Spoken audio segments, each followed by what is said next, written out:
Arrivons au stade paiement des frais de service de la plateforme. On a ici donc plusieurs moyens de paiement. Dans notre cas, on va choisir Voucher. Comme vous voyez ici, on sélectionne ici Voucher et on a notre stock avec tous les articles qu'on avait commandés, certificat de conformité, démolition, permis d'habiter, ainsi de suite. Donc si on veut faire notre paiement, on choisit depuis cette liste déroulante le voucher concerné et d'une manière automatique, on va nous donner ici que les références qui concernent ce type de projet. Par exemple, s'il s'agit d'un petit projet de construction, donc il va nous donner la liste de ces vouchers-là, donc les 30 vouchers permis de construire petit projet.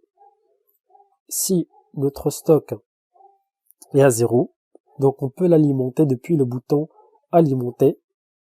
On clique dessus pour créer une nouvelle commande voucher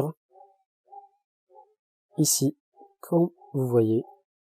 Ou bien, il y a un autre moyen de faire une commande voucher, c'est depuis le menu service. On clique dessus. Ici, il y a 3 sous-menus. On clique sur frais plateforme. Ensuite, sur voucher. Ensuite, nouvelle commande voucher et on confirme par un OK. Là, il y a la barre de progression des étapes de cette commande. La première, c'est l'étape actuelle achat voucher. Ensuite, confirmation de paiement. C'est là où on va rattacher notre justificatif. Et ensuite, la troisième étape de validation, donc qui est faite par notre service client. Ici, on a l'entête de cette commande, le numéro de la commande, le nom de l'architecte, le montant, le statut et le type de paiement. Premièrement, on vient au bloc voucher, on choisit notre article. Donc je vais prendre permis de construire petit projet. Je vais en prendre 3. On peut rajouter autant d'articles que l'on veut. Donc en appuyant sur le plus ou bien sur le moins pour l'enlever. Donc j'appuie sur plus. Je choisis un autre article, par exemple régularisation, un seul, encore permis d'habiter, je vais en prendre 3. Ici le montant s'incrémente d'une manière automatique.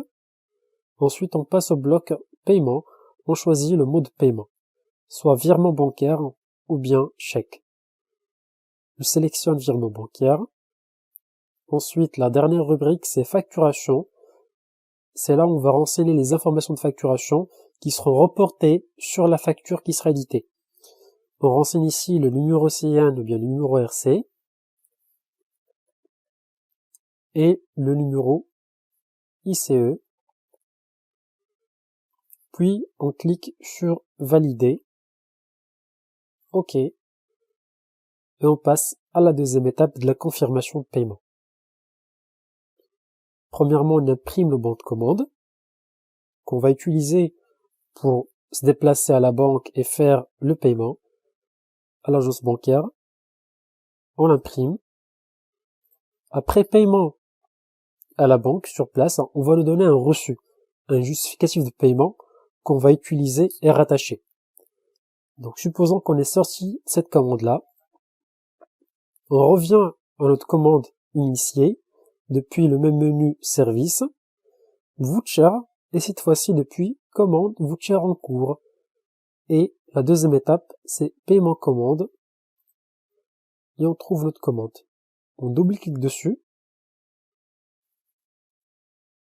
Ici, on attache notre pièce justificative. Attacher justificatif. Choisir un fichier. On rattache notre reçu de paiement. Et dans ce champ, on saisit le numéro de paiement qui est affiché sur le reçu. Celui-là, le numéro d'opération. On le renseigne ici. Puis, on valide pour que la commande soit transmise à notre service client pour validation. Une fois que nous validons cette commande, vous allez recevoir une notification par mail, mais aussi sur votre dashboard, sur votre page d'accueil de la plateforme, vous aurez la notification ici. Et pour juste vous assurer que ça a été vraiment validé, On revient depuis le menu Service, Voucher, Mes commandes Voucher, et on trouve ici les commandes qui ont été validées. Par exemple, comme celle-là, le statut, c'est paiement validé. On double-clique dessus, et on voit que ça a été validé. Votre confirmation de paiement a été bien enregistrée.